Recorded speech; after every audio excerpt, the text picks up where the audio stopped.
All right, so today we are going to repot like a ninja. So I have been watching Nina on Ninja's Orchids for quite some time, and she has been very successful with self-watering and the semi-hydro and the LECA and everything. And besides Annabelle from the Orchid Room, they're the only two that I've seen that have had it for a long period of time and have been successful. So I did reach out to her for some advice, and I have followed her instructions as best as I can. So I am going to repot my red stripes orchid that I bought a couple of weeks ago into this self-watering pot here with the LECA.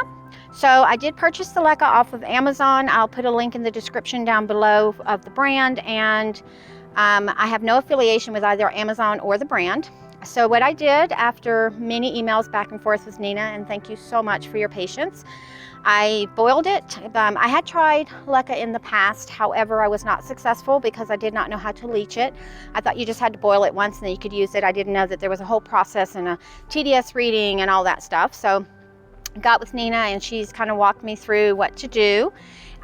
Currently as well, I am outside because the Ninja generally does her repottings outside, and in no way am I trying to make a Nina video. It's just I am repotting like a ninja, so I'm trying to get it as close to the Ninja as I can.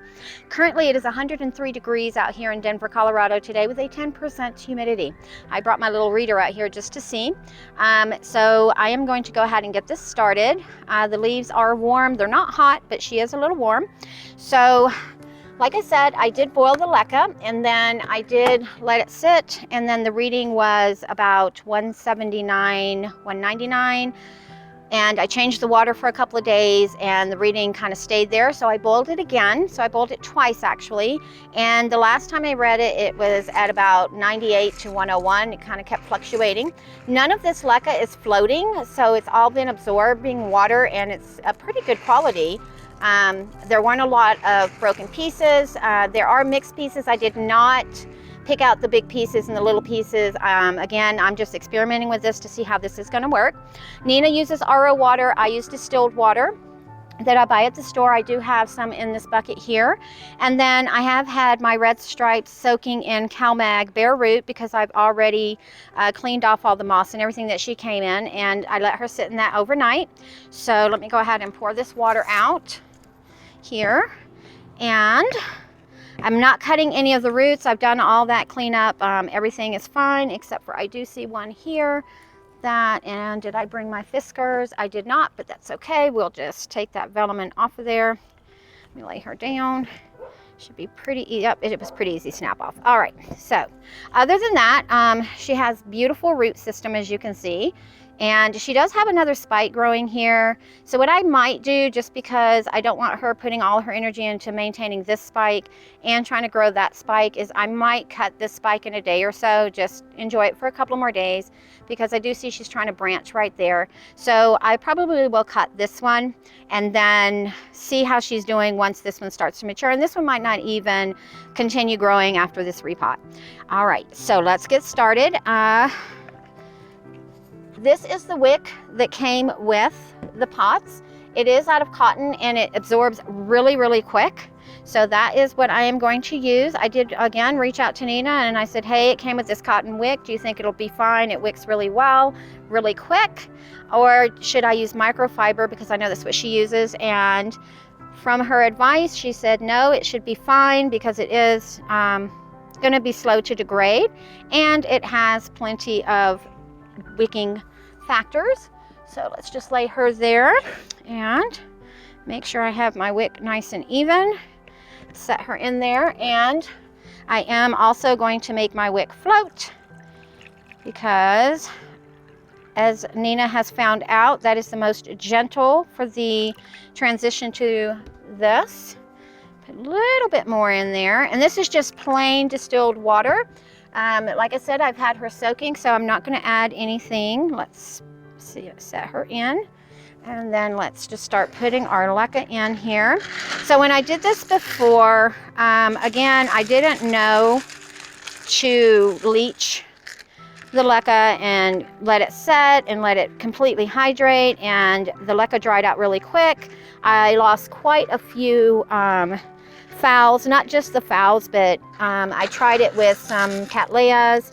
Basically, I saw it and I was like, oh, that's a cool idea. Let me just do that. And really didn't do the research. So it pays to do the research, guys.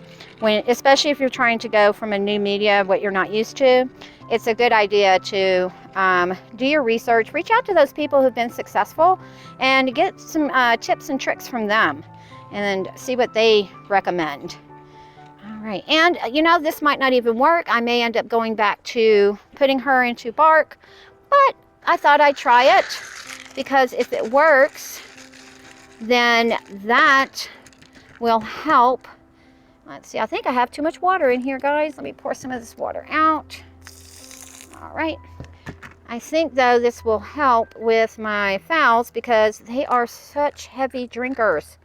I feel like I'm watering them at least every 2 days right now, and then in the winter time it's really like every 3 to 4 days. And I know it's because I grow in my home and with the heat on and everything, but if this will help, that would be just a wonderful, because then it'll be a lot quicker to water. And I know I'm going to need to flush quite a bit, especially in the beginning, just until she gets more established, and set up a different watering routine for her than I have with the other girls. And again, I'll watch her, I'll listen to her and see what she tells me. If she's like, I don't like this, get me out of here, I'll get her out of here. But I am going to give it a chance and see how this works.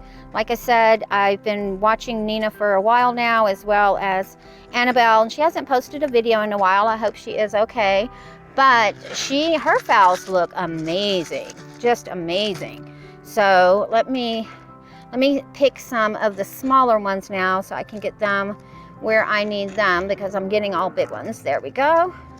Alrighty, there we have it. So, growing like a ninja. Let's see if I have any success with this. And I'm just going to pull her up just a smidge. There we go. All right, let's see if I can get that root in a little bit further. There we go. All right. Wish me luck, guys. If you grow in a semi-hydro or in LECA, self-watering, let me know what any tips you might have. You know, the more tips, the more successful we can be. And I will do an update on her in about a month, see how she's doing, if I can get her set in there straight. There we go. I got these pots off of Amazon as well. Again, I'll put that link in the description down below. And what I'm going to do is I'm going to leave the water in the reservoir for a little bit. And then, no, I'm going to give her a good flush real quick. Let me just flush her real quick here, because I need to get her back inside. Temperature is now showing 108, 8% humidity, so I need to get her back inside before she decides that she wants to get burnt.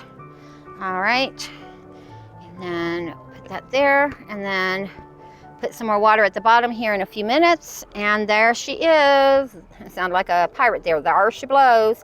But like I said, I'll probably cut this spike in a day or so. Just kind of watch and see what she does. And I might stake her right here just because she is trying to lean a little bit. But again, I'll just watch her for the next couple of days, see what she does. And hopefully it's not the same experience as I had with the mounted orchid, where I took her off and she had no roots left. So, all right, guys, well, thanks again for watching, and leave any tips you have down below. And Nina, if you watch this, I appreciate all of your input and your advice. And if you have any recommendations on what I could have done better or what I need to do next, much appreciated. All right, guys, till the next one, have a great one.